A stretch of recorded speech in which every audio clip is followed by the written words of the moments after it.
Ils sont complètement désemparés, ils se rendent bien compte qu'ils ne font pas le poids face à l'armée loyale au colonel Kadhafi et il n'y a plus aucun optimisme sur le front, ils sont vraiment désemparés, ils ne savent plus quoi faire et c'est la fuite, la débandade depuis 3 jours maintenant sur le front. Et puis on sent aussi beaucoup d'inquiétude, beaucoup d'angoisse et puis des accrochages aussi, il y a eu des petits accrochages entre les insurgés eux-mêmes qui ne savent pas quoi faire et donc on assiste à tout ça sur le front, c'est vraiment la débandade et puis on voit chaque jour de nouveaux blessés, de nouveaux morts.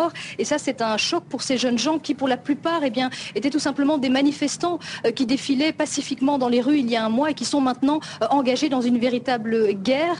Donc il y a vraiment un découragement, on le sent vraiment sur le front. Et ils comptent uniquement maintenant sur l'appui des frappes aériennes de la coalition, des frappes qu'on a vues, qu'on a entendues aujourd'hui. C'est les seuls moments de joie, d'euphorie, lorsqu'on entend le bruit des avions et le bruit de ces bombes qui retentissent plus loin du côté des forces du colonel Kadhafi. Mais en tout cas, sur le front, il n'y a vraiment plus aucun optimisme.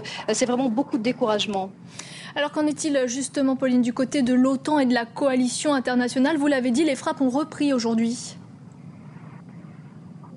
Oui, donc les frappes ont repris aujourd'hui aux alentours des positions où nous nous trouvions. Nous avons assisté à ces frappes autour de Ras Lanouf, sur la route qui va de Brega à Ras Lanouf. Mais on a du mal à comprendre quelle est la stratégie de l'OTAN parce que beaucoup se demandent ici pourquoi est-ce que les forces de la coalition n'ont pas frappé un peu plus tôt lorsque les insurgés se trouvaient à 60 km à peine plus loin vers l'ouest sur la route qui mène à Sirte. Pourquoi ils ont attendu aussi longtemps que finalement les forces de Kadhafi reprennent du terrain et arrivent maintenant jusqu'aux portes d'Ajdabiya. Alors ce qu'on sait, c'est que le mandat évidemment est un peu flou, que les pays ne sont pas d'accord, qu'il y a beaucoup de désaccords. Certains voudraient finalement aller plus loin, mais ça reviendrait à faire la guerre à la place des insurgés, non seulement à les appuyer, mais à faire la guerre à leur place. D'autres pays sont très réticents. Alors il y a une autre stratégie qui serait d'armer les insurgés, mais là aussi, quand on voit l'inexpérience de ces jeunes gens sur le front, on se demande bien à quoi ça pourrait servir. Donc vraiment, pour l'instant, du côté des insurgés, tout ce qu'on attend,